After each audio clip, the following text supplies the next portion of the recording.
No vídeo de hoje eu vou falar sobre uma história emocionante da Bíblia em que a fé, o Deus do impossível, de fato desafia a lógica. Vou falar sobre a história bíblica de um menino que já estava morto e que, se hoje a gente for falar ao modelo da nossa medicina tradicional, da lógica, da ciência, isso seria impossível de acontecer. Mas isso aconteceu de fato, está aí, não sou eu que estou falando, é a Bíblia. E para você que não me conhece, eu sou o Dr. Jean Carlos, médico, e há mais de 15 anos eu trabalho com medicina integrativa, e nos últimos 3 anos me veio a necessidade de entender um pouco mais sobre a Bíblia, porque a Bíblia é um manual, né? Eu sempre falo que a fábrica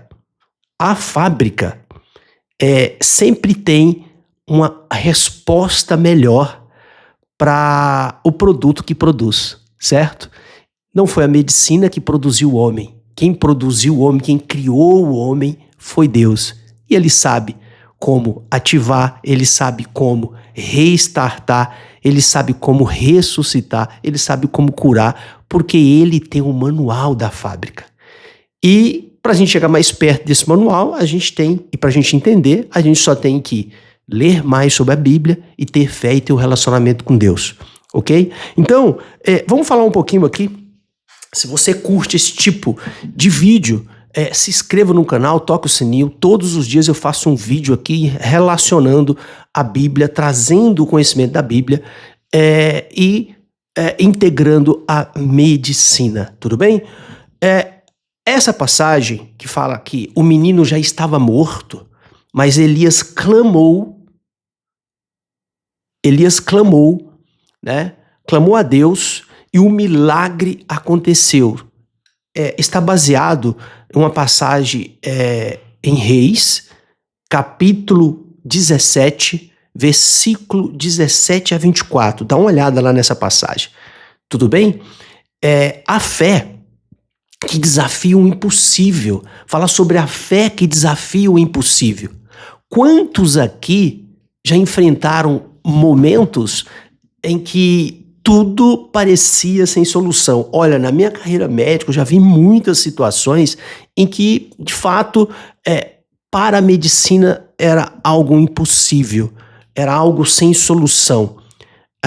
Pacientes que de fato não tinha condições de sair daquela situação. Quantos já olharam, né, para uma situação e pensaram, não tem mais jeito, já está perdido? Hoje eu quero contar a história de uma viúva que perdeu seu filho. O desespero tomou conta, parecia o fim, mas havia um homem de Deus ali. E ele decidiu clamar ao Senhor, e o impossível aconteceu.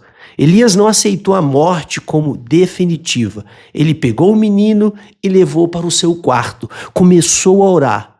Mas perceba, ele não fez uma oração comum. Ele clamou intensamente a Deus e insistiu na oração. E Deus ouviu. A vida voltou àquele menino e o milagre aconteceu. Então, veja bem, o menino já estava morto, mas Elias clamou e o milagre aconteceu. Está lá em Reis, capítulo 17. A história acontece em um período de seca, sabe? Durante um período de seca, ali tinha muita seca e muita fome em Israel. Quando o profeta Elias estava hospedado na casa de uma viúva em Sarepta, Deus já havia feito um milagre ao sustentar a viúva e seu filho com azeite e farinha que nunca acabavam. No entanto, um novo desafio surge. O filho da viúva adoece gravemente e morre. Diante da tragédia, a viúva, inclusive, questionou Elias, achando que Deus estava punindo. Mas Deus nunca foi um Deus punitivo. Nosso Deus criador é um Deus de amor. Muitas pessoas acham que Deus pune, mas Deus não pune. Deus faz justiça. Mas Elias não aceita a morte, do menino como definitivo. Ele pega a criança, leva para o seu quarto e começa a clamar intensamente a Deus. Elias se deita sobre o menino 3 vezes e ora com muito fervor, pedindo que Deus devolvesse a vida àquela criança. Então Deus ouve o clamor de Elias e o menino volta a viver. Ao ver o milagre, a viúva de fato reconhece que Elias é realmente um homem de Deus e que a palavra do Senhor é de fato verdadeira. Essa história a gente tira 3 lições. A fé nos momentos de crise, quando tudo parecia perdido, Elias não desistiu e clamou intensamente. Outra coisa está relacionado ao poder da oração, né? Elias não fez oração comum, ele insistiu e clamou 3 vezes. E a terceira lição fala sobre que Deus ainda opera milagres. O impossível aconteceu porque Deus ouviu a oração de um homem que confiava plenamente nele. Essa história nos ensina que, mesmo diante de diagnósticos impossíveis, a oração tem poder para mudar qualquer situação. Veja bem, a medicina do homem, ela está muito relacionada à lógica, né? Está muito relacionada a artigos científicos, e está tudo bem isso, né? A gente tem que, aqui nessa terra, ter um parâmetro de orientação. E eu indico, obviamente, que você continue passando no teu médico de confiança, mas nunca perca a esperança e, principalmente, não acha que a gente está aqui apenas pelo mundo físico. A medicina, ela trata o que vê, ela trata as hipóteses diagnósticas, ela faz um possível diagnóstico e inicia o tratamento, certo? Nesse caso aí, não tinha razão alguma de Elias pegar essa criança e levar para um médico da época. Não tinha. E tem muitas situações no mundo de hoje em que, de fato, o homem não consegue lhe dar solução, né? E todas as vezes que você se vê diante de situações impossíveis, é hora de você pensar no Deus do impossível. Porque assim como Deus resgatou, devolveu a vida daquela criança para aquela viúva que estava desesperada, automaticamente o que você tem que pensar é que, independentemente do que você está passando agora, certo? A doença que você está passando, seja diabetes, seja hipotireoidismo, seja doenças com diagnóstico mais difícil, coloque na mão de Deus, coloque na mão de Deus. Nunca deixe de buscar o melhor tratamento que existe aqui na Terra, mas também nunca deixe, não abandone, e principalmente não abandone o médico dos médicos, que sim, oferece um tratamento muito mais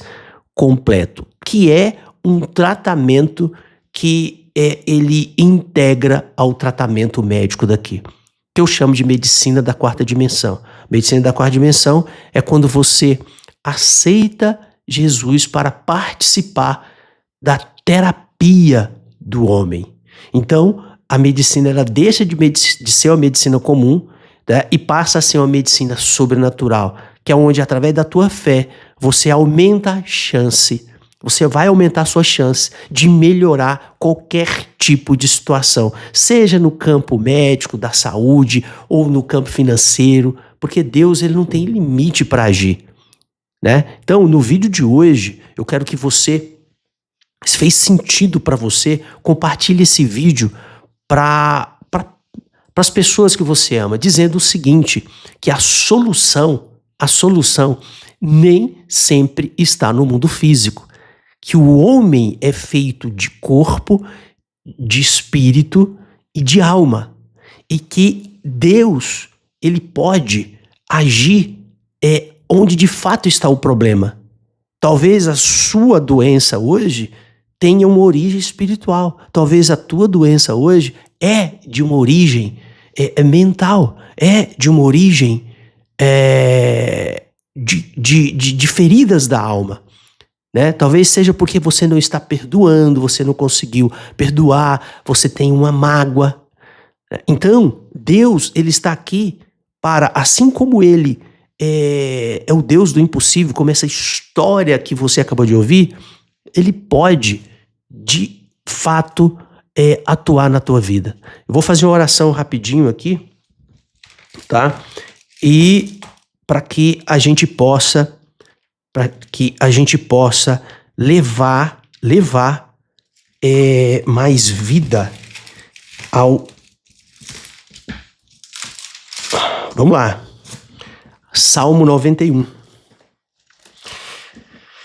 Pai, eu me coloco diante de Ti, a Ti eu lhe rendo graça porque o Senhor é bom, porque o Senhor é o meu Deus e porque o Senhor é o Deus do impossível. Pai, aqui, se alguém que esteja ouvindo esse vídeo, assistindo esse vídeo, nesse momento, leve possibilidade para aquelas situações que são consideradas impossíveis, meu Pai. Eu vou, na presença de Deus, com muita fé, orar o Salmo 91. Aquele que habita no abrigo do Altíssimo e descansa à sombra do Todo-Poderoso pode dizer ao Senhor: Tu és o meu refúgio e a minha fortaleza, o meu Deus em quem confio. Ele o livrará do laço do caçador e do veneno mortal. Ele o cobrirá com as suas penas e sobre as suas asas você encontrará refúgio. A fidelidade dele será o seu escudo protetor. Você não temerá o pavor da noite, nem a flecha que voa de dia, nem a peste que se move sorrateira nas trevas, nem a praga que devasta ao meio-dia. 1000 poderão cair ao seu lado, 10.000 à sua direita, mas nada o atingirá. Você simplesmente olhará e verá o castigo dos ímpios. Se você fizer do Altíssimo o seu abrigo, do Senhor o seu refúgio, nenhum mal o atingirá. Desgraça alguma chegará à sua tenda, porque a seus anjos ele dará ordens a seu respeito, para que o protejam em todos os seus caminhos. Com as mãos eles o segurarão, para que você não tropece em alguma pedra. Você pisará o leão e a cobra, pisoteará o leão forte e a serpente. Porque ele me ama, eu o resgatarei. Eu o protegerei, pois conhece o meu nome. Ele clamará a mim e eu lhe darei resposta. E na adversidade estarei com ele. Vou livrá-lo e cobri-lo de honra. Vida longa eu lhe darei e lhe mostrarei a minha salvação. Amém. Que Jesus Cristo possa, de fato, entrar na tua veia e fazer uma revolução na tua vida. Até o próximo vídeo. Até mais.